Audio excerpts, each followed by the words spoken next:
ভূত চতুর্দশী হিন্দু ধর্মের একটি গুরুত্বপূর্ণ তিথি, যা দীপাবলির আগের দিন পালিত হয়। পুরাণ মতে এই দিনে ভগবান শ্রীকৃষ্ণ নরকাসুর নামের এক অসুরকে বধ করেছিলেন। নরকাসুর দেবতা ও মানুষদের উপর অগণিত অত্যাচার চালিয়েছিল।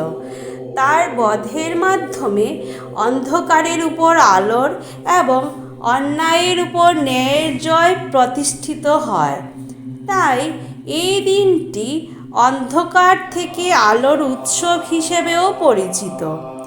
বাংলা সংস্কৃতিতে ভূত চতুর্দশীর আরেকটি বিশেষ তাৎপর্য আছে। এই দিনে বিশ্বাস করা হয় পূর্বপুরুষদের আত্মারা পৃথিবীতে ফিরে আসেন এবং তাদের শান্তির জন্য প্রদীপ জ্বালানো হয়। অনেকেই বাড়ির প্রতিটি কোণে 14টি প্রদীপ জ্বালান, যা 14 প্রদীপ নামেই পরিচিত। বলা হয় এই প্রদীপের আলো অশুভ শক্তিকে দূরে রাখে এবং পূর্বপুরুষদের আত্মাকে পথ দেখায়। এই দিনে অনেক পরিবার 14 শাক রান্না করে খায়। এটি শরীরকে পবিত্র ও সুস্থ রাখার প্রতীক।